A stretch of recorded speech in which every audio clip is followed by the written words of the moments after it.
لە ئێستادا هەوڵی با نێودەوڵەتیکردنی دەواازە سنووریەکانی سەیرانبەن و کێلێ لە قۆناغی کۆتاییدایە.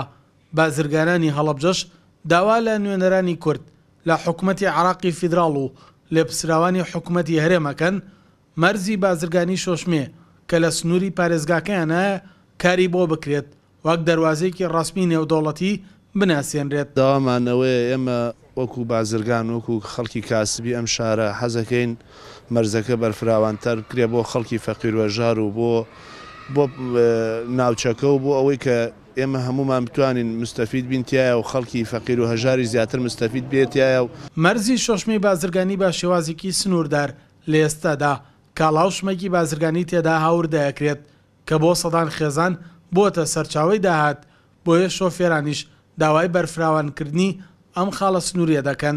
داوا لە حکوومەتی هەرێمەکەین بەڕاستی گرنگی بەم سنوورە بدات، گرنگی بە مەرزە بدات لەبەرەوەی ئەم مەرزە هەر لە پێشتریشە ئاڵگۆڕیتیا کراوە بەڵام بە قەبارەیەکی بچووک ئێستا ئەگەر ئیشی لەسەر بکرێت بەڕێزان یەکەیداریەکانی ئەم شارە ئەتوانن فراوانی بکەن و ئەمەش لە ئیسفادەی منتیقەکە هەموویەتی بەگشتی.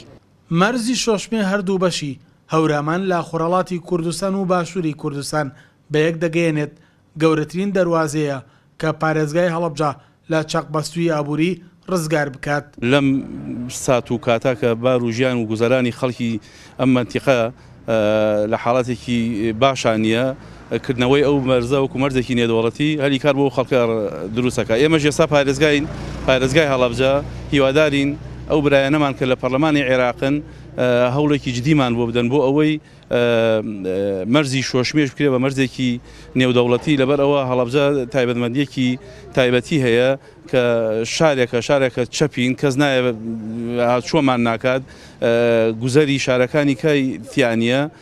لەبەر ئەوە ئێمە تەنها احتیمادمان لەسەر ئەوەیە کە ئەو مەرزە بکرێ بە مەرزێکی نێودەوڵەتی بۆ ئەوەی هەلی کار بۆ ناوچەکەی ئێمە و خەڵکی منتیقەی هەورامان بە تایبەتی و پارێزگای هەڵەبجە بە گشتی بەڕخسێت.